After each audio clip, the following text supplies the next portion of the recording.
Sobat Cairin, welcome back di episode 13. Jadi kali ini nih Mi, kita akan ngebahas hal yang masih seru-seru lagi Seru banget sih. terkait financial industry kita. Nah Mi, kira-kira enaknya nih, apa nih bridgingnya kan Benzi nih. Gue lupa baca, tolong dong bantuin. Ini sebenarnya agak berat ya, karena ngomongin soal hukum dan legal. Wah takut. Harusnya sih daging banget ya, karena Kalau kita kedatangan BNN juga nih. Oh enggak ya, bukan BNN ya? Bukan beda. Oke. Kita kedatangan dari tim legal kita. Oke. Dicairin. Ini orang Oke. berpengalaman. Kita sambut Lisa. Halo Kak Lisa. Selamat siang menuju sore. Bener. Oke, betul ya. Iya bener juga. Legal banget ya. Legal banget. Kayak pengacara, Iya, harus ada jam. Bener, pakai jas lagi rapi. Semuanya Iya. harus presisi. Oke, Oke, salam presisi. Salam. Oke. Salam ekspresi. Jadi nih kita mau nanya soal legal. Ini kayak berat banget nih, gue gak nyampe juga kalau jelasin sih kayaknya nih. Oke. Cuma kita mau belajar pelan-pelan sih. Teman-teman juga kan pasti mau belajar tentang legal dan gimana orang cara kalau misalnya terkena jerat scam segala macam, phishing segala macam. Dan dari sisi legal tuh gimana sih gitu maksudnya loh. Kayak dengan cara sederhana biar orang-orang juga yang mungkin bisa menghindari dari scam dan phishing tersebut.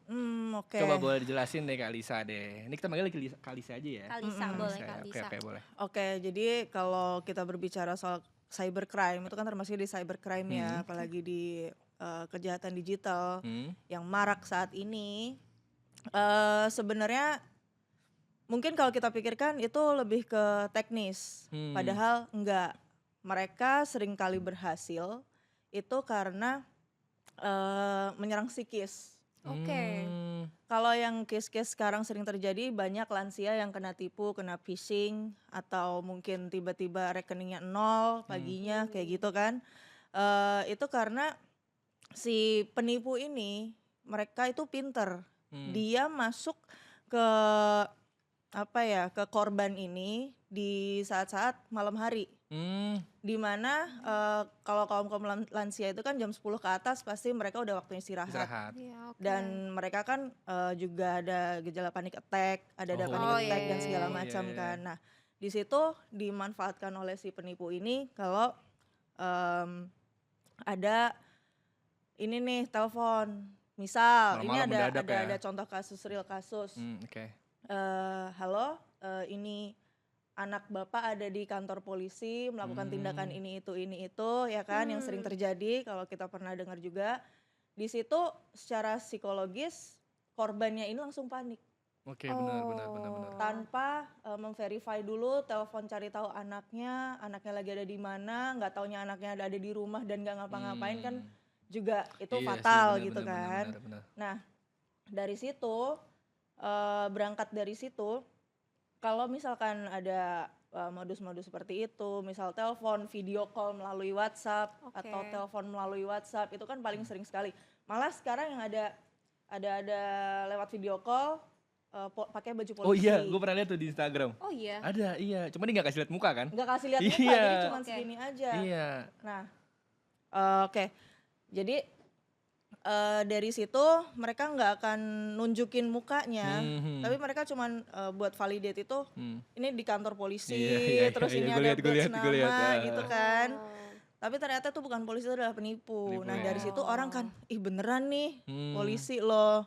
Nah seringkali langsung si oknum ini bilang, tolong kasih uang tebusan kalau anak mau dibebaskan atau seperti apa kayak gitu. Canggih ya. Nah, namanya orang tua, anak ditahan di kantor polisi pasti panik. Ya udah Pak, ini saya kirim, minta nomor rekening apa kayak gitu, langsung dikirim gitu kan.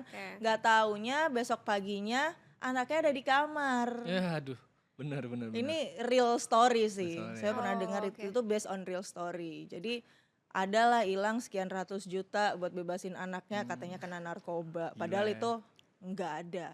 Wow. Nah itu berarti kan kalau kayak gitu mereka tahu nomor telepon kita dong secara nggak langsung. Itu kan pencurian data nggak sih? Betul, itu kayak kita kan nggak nge-share dong maksudnya. Benar. Nah untuk ngatasin pencurian data tuh gimana tuh? Biar kita kayak terlindungi gitu dari yang kayak gitu-gitu, dari spammer. Kalau kita ngomongin soal pencurian data, secara peraturan atau secara teknik nih? Ya dua-duanya sih, secara teknik dulu deh mungkin. Oke, kalau kita untuk mewaspadai ya, untuk mewaspadai Tips-tipsnya nih buat tips-tips. kalian nih. Iya. Oke, kalau tips secara sederhana aja ya nih saya sampaikan.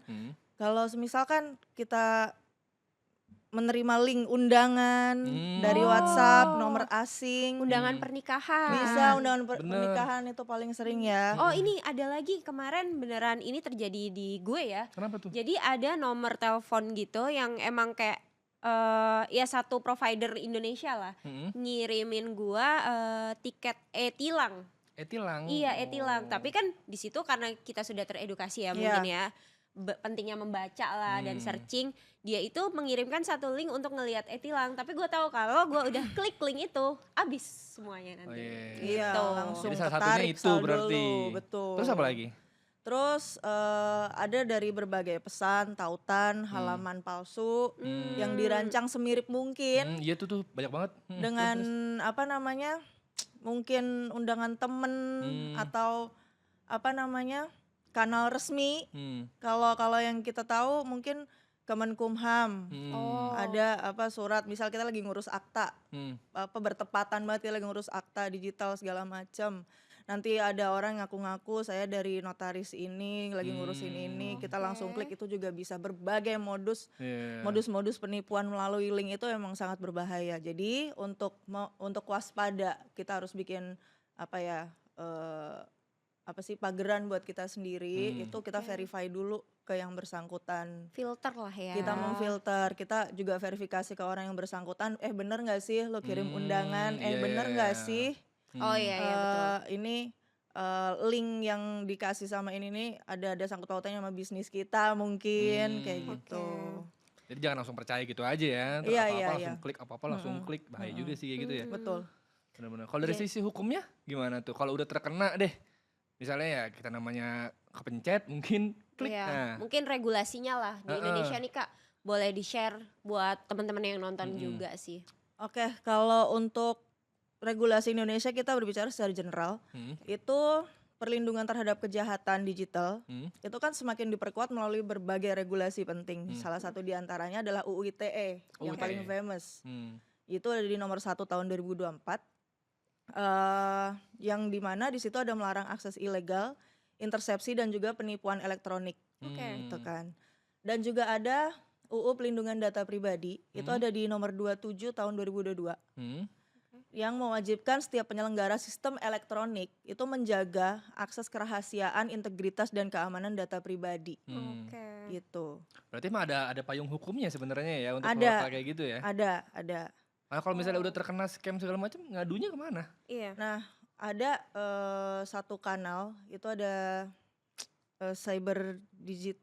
cyberdigital.id atau apa saya lupa, gue juga lupa. Jadi di situ langsung tersambung dengan cybercrime Mabes Polri. If I'm not mistaken, iya. Itu ya. Oke, ntar boleh cek di Google paling ya guys. Iya, boleh. dicek di Google. Oke. Dan itu sampai sekarang bisa langsung diakses, nanti ada tulisan laporkan, bisa lapor ke situ. Atau mungkin kalau misalkan ada polsek terdekat atau polres terdekat, bisa langsung bikin laporan di situ. Dengan membawa bukti kali ya. Dan serta membawa bukti juga. Buktinya apa kira-kira yang dibutuhkan?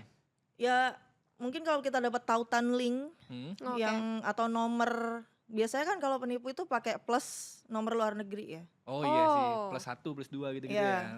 Iya, +1 +2 atau nomor-nomor yang nomor dalam negeri pun ada. Cuman kebanyakan nomor dari luar negeri. Dan juga yang perlu diwaspadai lagi ada modus baru. Apa itu? Pernah nggak sih kalian itu dapat DM dari entah itu orang asing, pasti orang asing, dipastikan orang asing, entah itu dari negara mana, pokoknya overseas. Mereka itu bilang kalau tolong amanin aset aku. Semuanya ada di rekening ini. Dan ini ada pemberian dari misal Elon Musk dalam bentuk USDT. Tolong salin link ini. Itu juga jangan. Itu penipuan ya. Itu penipuan. Banyak juga sih emang. Kebanyakan melalui DM sosial media. Emang langsung kontak kita langsung ya? Iya, langsung ke profil kalian. Like out of nowhere tiba-tiba ada masuk. Bener. Oke. By the way Kak, aku mau tahu dong apa aja sih yang termasuk pelanggaran hukum dalam pengumpulan dan penggunaan data pribadi. Nah, aku mau tahu dari sisi legal ini tuh seperti apa gitu loh, yang termasuk dalam 2 hal itu tadi lah. Oke, kalau kita berbicara dalam perspektif hukum di Indonesia ya, Oke. pelanggaran dalam pengumpulan dan penggunaan data pribadi ini pada prinsipnya itu terjadi ketika satu pihak memproses data tanpa dasar hukum yang sah sebagaimana diwajibkan oleh Undang-Undang Pelindungan Data Pribadi. Dan juga pelanggaran ini mencakup tindakan mengambil atau mengumpulkan data pribadi tanpa persetujuan yang sah. Oke. Gitu. Jadi termasuk memperoleh konsen yang tidak jelas, konsen pemilik data pribadi yang tidak jelas dan dipaksakan atau diperoleh melalui tipu muslihat. Gimana melalui tipu muslihat? Bisa melalui link, kontak kita bisa ditarik di situ. Itu juga kayak kalau misalnya kita daftar akun di website nggak jelas nggak sih? Bisa. Jadi kayak data kita Dari dikolektif iklan-iklan gitu. nggak Iya, ada jelas iklan-iklan itu gitu bisa. biasanya muncul tuh. Iya. Makanya jangan buka web sembarangan. Enggak kok. Enggak kan? Ya udah. Pakai yang pasti-pasti. Iya, yang pasti-pasti aja. Iya. Harus Udah di. Mi, jangan Jangan dibahas. jangan yang lalat-lalat ya. Iya, Iya. Lalat kucing nggak boleh sih. Oke. Oke, mungkin pertanyaan lanjutan dari Apa tuh? masih dari gue ya. Iya, Jadi boleh, nanya aja. ternyata gue juga udah mengumpulkan lah info-info dari teman-teman lah sebelum-sebelumnya. Jadi mereka itu juga banyak bingungnya gitu loh. How to membedakan mana layanan yang resmi dan mana layanan atau hal-hal website dan sejenisnya yang berpotensi scammer atau itu milik ya para scammer lah, scam lah untuk melakukan scam. Nah, indikator paling sederhananya Kak untuk mengenalinya itu apa dulu? Ini kita berbicara di dunia finansial ya. Iya. Oke, kalau berbicara di dunia finansial, sebuah perusahaan yang sah itu pasti memiliki izin resmi dan juga memiliki jejak administratif yang jelas tentunya ya. Izin ya. Kalau nggak ada database pemerintah atau lembaga terkait, itu hampir selalu nyalakan tanda bahaya. Kalau gitu kata ya. SID ya. Oke. Nyalakan tanda bahaya. Masuk tuh, kayak masuk. Masuk. Dia masih Gen Z juga jangan. Iya, enggak dia Oh, enggak ya? milenial. Oh, milenial. Iya, Oke. milenial. Oke. Jadi kalau kedua ya, Lanjut. amati cara mereka menghubungi. Menghubungi. Pernah nggak dapat telepon kalau ya selamat pagi betul dengan Bapak Fahmi? Betul. Ya, jadi saat ini Anda mendapatkan hadiah dari Mbak Imung. apa gitu Oh, ya. bukan. Kaget. Gitu. Kaget. Gitu. Iya. Gue sering dapat 100 juta masalahnya, cuma gak pernah cair. Iya, itu dia. Iya. Anda mendapatkan 100 juta. Nah, itu Iya. jawab aja pakai selengean sampai dia kesel sendiri. Benar. Oke. Emang Iya. harus digituin berarti ya. Iya. Karena itu mungkin palsu ya. Iya. Nah kalau misalnya asli, akan gimana dia ngehubunginnya? Kalau dari asli itu pasti nomor teleponnya itu nomor telepon resmi yang juga tertera dari website atau di kanal apapun yang perusahaan itu punya. Mungkin yang sudah terverifikasi kali Nah, ya. sudah terverified. Intinya jangan percaya langsung ya. Iya, nggak Iya. mungkin dong customer care pakainya nomor handphone, Iya, nomor WA. WhatsApp, Nggak ya, mungkin ya. apalagi Iya, nomor betul. overseas kan. Oh iya benar juga sih. nggak mungkin, Berarti emang harus gitu. double verifikasi sih untuk kayak Iya. gitu ya. Betul. Terus- Ceki dulu. Iya. Dapat rezeki nomplok langsung beli. Duitnya kan gak ada. Iya, Iya. betul. Terus Udah habis PO-PO itu? aja ya kan. Bener, iya terus. Terus, Habis itu lanjut. Apalagi? Lanjut, Yang sederhana. periksa domain, link dan gaya bahasa. Oh, oke. Yang tadi saya Link bilang. websitenya. Iya, Oke. gaya bahasa. Gaya bahasa kalau diseret-seret jawab aja, Mas lemes banget, makan dulu baru kasih saya hadiah gitu kan. Itu kayaknya pernah kejadian ya di teman kita ya. Oh iya, Gitu, pernah. iya. Oh, kenapa? Kasih emang makan gitu? bebek karena dia lemes. Iya. Ada yang nipu juga. Iya, Iya. kejadian lah waktu itu di ruangan kita Oh, gitu? ceritanya ya. Oh, Salah nggak satu tahu teman nih kita gue. nih dapat telepon. Mm-mm. Nah, yang nelpon ini nada bicaranya tuh lemes banget. Lemes banget. Sama teman kita ditegur dong Iya. kayak Kak, sorry lemes banget. Kenapa belum makan? Nah, ternyata si orang ini langsung emosi. Nah, dari situ kan bisa dipastikan ya mungkin ya. Betul. Iya, benar. Iya. Terus kalau misalkan ada penawaran resmi, memakai domain yang valid kayak gitu, terus juga informasi yang konsisten dan juga bahasanya tuh pasti profesional. Terus Bahasa baku gitu ya. Iya, bukan tautan yang mencurigakan. Tapi gue juga pernah punya sih pengalaman yang kayak gitu tuh. Kayak gue ngeklik itu bener-bener tampilan websitenya segala macem itu bener-bener menyerupai. Oke. Gue bisa bilang itu identical. Oke. Tapi ternyata pas gue teliti lagi, karena gue keren ya mungkin ya. Ternyata di situ ada satu huruf yang berbeda loh. Oh, Kayak kayak di M linknya terus jadi N gitu. iya ya kayak gitu. Jadi kayak ini kacau sih ini. Oh, Dan untung saat lo itu nggak ini ya. untungnya udah klik. Untungnya lo udah klik. Udah klik. Itu untung nih. Untungnya udah klik. Oke. Terus ya udah kan karena gue teredukasi dan pinter juga. Iya. Gue langsung mengingat amanat-amanat nasional dari perusahaan kita, dari Iya, tim betul. compliance kita. Kalau Iya, untuk betul. kita reset password, langsung gue reset password Oh. semua. Betul. Untungnya sih aman ya sekarang ya. Iya, oke. Itu juga akun game sih jadi nggak masalah. Dan juga kalau ada kata-kata yang bombastis terus menjanjikan keuntungan yang nggak make sense, itu juga patut dicurigai. Oh. Nah, kalau salah satu aja indikator ini gagal, besar kemungkinan ya kalian sedang berhadapan dengan penawaran scam. Oke. Gitu. Kayak penawaran-penawaran yang tinggi banget mungkin ya, investasi iya. 100.000 jadi 2 miliar. Di mana emang ada? Nggak ada. Ada aja nih Fahmi Iya, nih. saya lagi butuh 2M. Makasih Mas. Oh, makasih Iya, Mas, makasih, 2M. Terus apa Makasih lagi? Mbak juga bisa nih. Bisa. Ya udah terus apa Jawa lagi sih? itu berarti. Iya benar. Matur nuwun, Mbak. Motor nuwun. Oh Jawa juga, iya. Orang mana Mbak? Udah Kita kita record ya, nanti kita bicarain ya. Oke. Mungkin dari sisi industri nih sekarang standar keamanan minimum yang harus dipenuhi oleh Pindar sendiri Asik. supaya tetap patuh dan bisa menjaga kepercayaan dari masyarakat tuh gimana? Oke, untuk menjaga kepercayaan publik utamanya ya, sebuah pindar atau pinjaman daring yang berizin dan diawasin oleh OJK wajib memenuhi standar keamanan minimum yang tidak bisa ditawar. Mencakup apakah aja ini? Iya, Asik. apa Ya. aja tuh Kak? 1.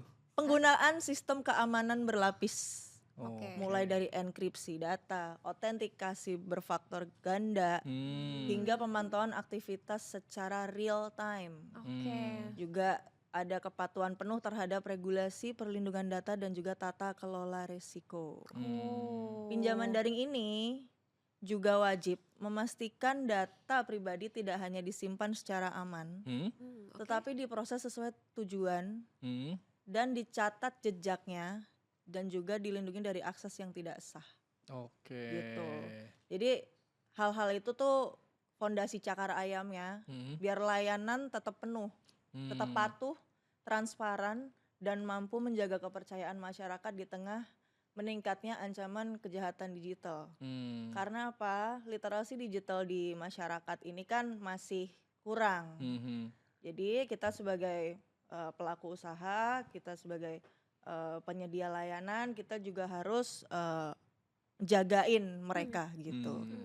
In paralel kita kasih literasi digital ke mereka juga, tapi kita juga turut berkolaborasi lah istilahnya. Oke. Dan yang gue tahu juga, Cairin tuh udah tersertifikasi ISO ya 27001 ya. Wow, keren banget Betul ya. nggak Mbak Legal? Betul. Mbak Legal. Mbak Lega. Mbak Lisa. Mbak Liza Iya. dong. Bener nggak? Betul. Itu sebagai Sudah faktor ISO. indikator juga nggak sih kayak gitu tuh? Iya, itu juga sebagai faktor indikator karena untuk mendapatkan sertifikasi ISO itu juga bukan sesuatu yang mudah ya. Oke. Iya, berat banget loh Oh itu kok gitu? ISO. Kok jadi curhat? Iya. Oh, kamu Kayaknya ngerasain juga ya? pengalaman banget ya. Iya makanya kamu ngerasain apa gimana sih? Iya, apalagi upgrade version. Oh, gitu? Pusing itu Oh, udah. itu versi terbaru? Iya, pusing itu.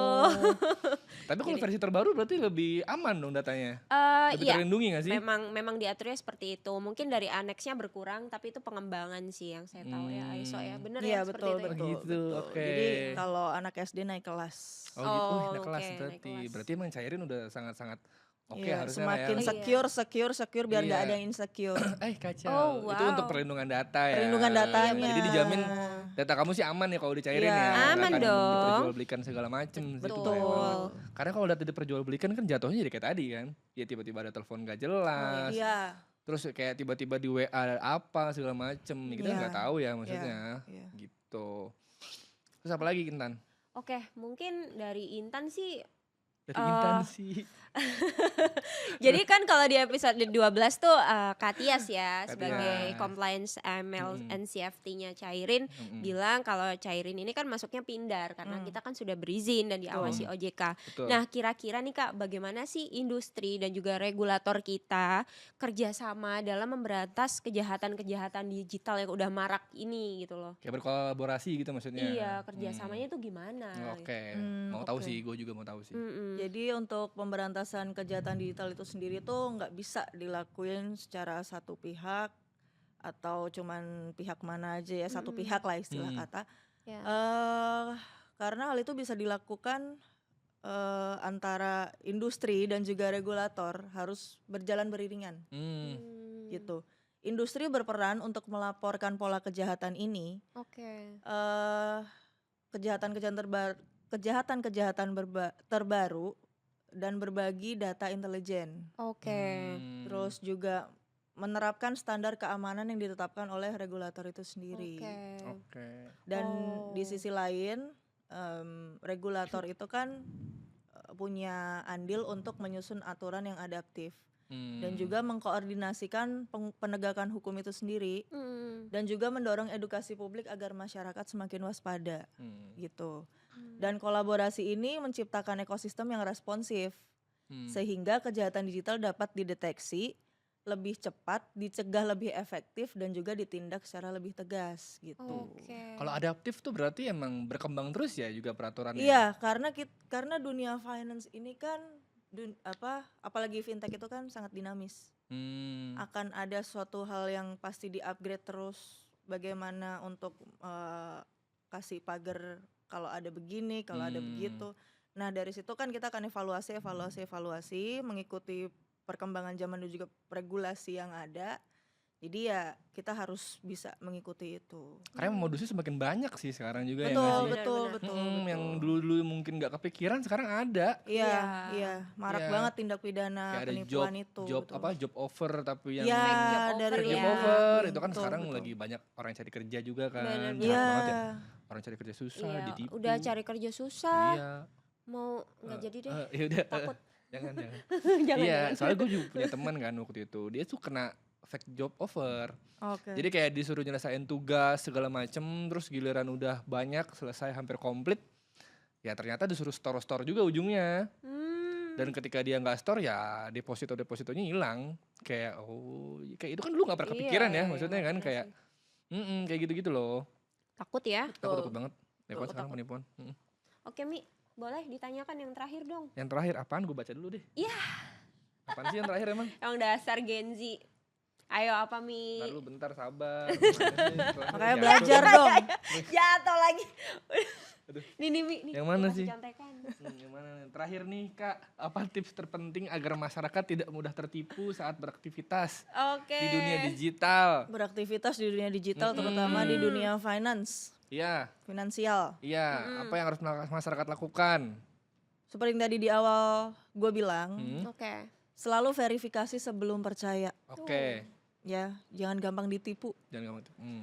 Pastikan sumber informasinya itu jelas. Cek legalitas dan juga siapa pihak-pihak yang menghubungi. Gitu. Dan jangan pernah asal klik pada tautan apapun, baik itu melalui WhatsApp, SMS, email, ataupun kanal yang kalian miliki lah, atau Jobstreet atau yang sejenis lah ya. Jenis lah ya. Lalu hindari memberikan data pribadi kepada pihak yang tidak dapat diverifikasi. Dan apabila muncul sedikit aja keraguan, stop dulu langkahnya. Untuk berpikir jernih dulu, jangan langsung kita secara psikis kena, langsung kita kayak iya gitu aja. Terburu-buru ada lah duit, ya. buru-buru. Lalu juga sikap waspada dan verifikasi berlapis itu tuh sebagai benteng utama untuk mencegah diri kita itu menjadi korban kejahatan digital. Nah, ada satu lagi. Ini karena kita ngomongnya topik-topik Gen Z. Betul. Gen Z banget. Gen Z banget. Jadi tahu nggak sih ada kalau suka bikin story Instagram yang @yours. Oh iya. Apakah yang menyangkut dengan entah data pribadi atau please share your favorite apa atau apa, dan itu nanti bisa merujuk ke privacy, terutama ke data pribadi. Orang itu tuh mancing kita untuk ikutan share karena kan FOMO. Gimana sih FOMO? Apa kepanjangan FOMO coba? Fear of missing out. Ya itu. Ya karena FOMO, gue ikut share story begini.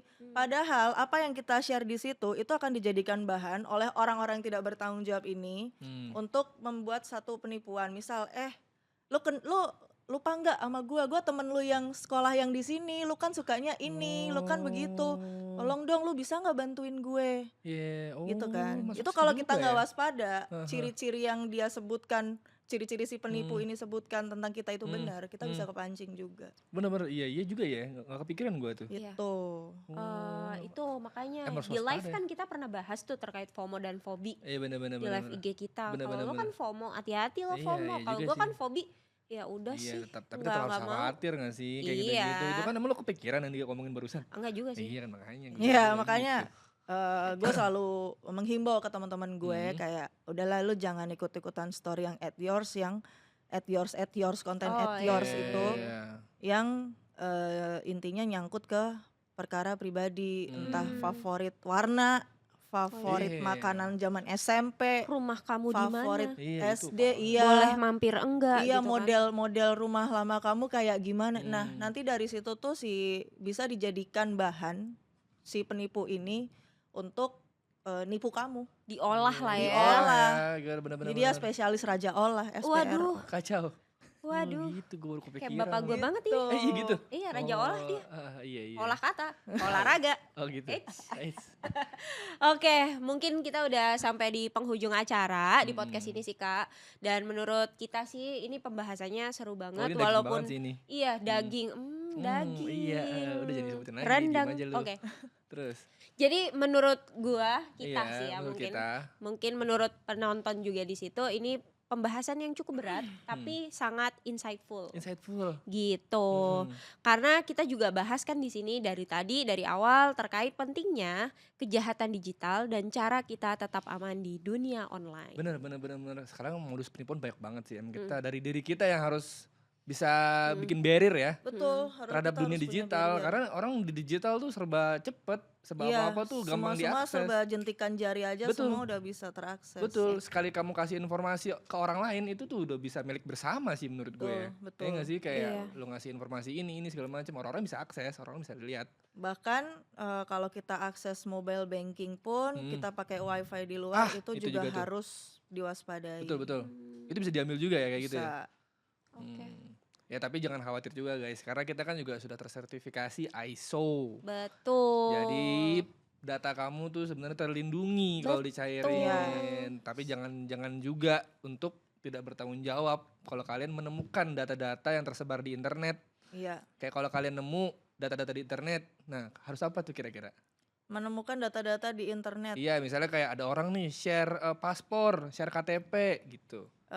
Kalau orang lain yang misal lo yang nge-share Mhm. paspor orang lain mungkin gue bisa tegur. Hmm. Tapi kalau kita yang menemukan just keep it by yourself aja gitu. Oh. Jangan dikasih kemana-mana atau juga buat apa gitu loh. Iya Iya, sih, iya, benar-benar. betul sih. Karena kan setiap tindakan itu pasti ada konsekuensinya. Betul banget. Tuh kan. Emang orang pinter nih kayak ini.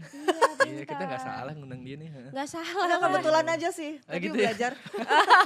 Begitu juga. Sungguh merendah Oh iya, untuk merokok. Au. Oke, thank you Kalisa, makasih Sama-sama. banyak udah ngasih penjelasan yang mudah banget sih kita pahamin. Benar. Dan semoga di sini sobat cairin juga yang lagi dengerin dan juga nonton lebih aware dan lebih waspada ke depannya. Betul. Ingat ya sobat cairin, keamanan digital itu tanggung jawab kita bersama. Jangan gampang percaya, jangan asal klik juga dan juga selalu jaga data pribadi kalian. Betul. Oke, Fahmi? Iya, udah gitu aja kayaknya sih.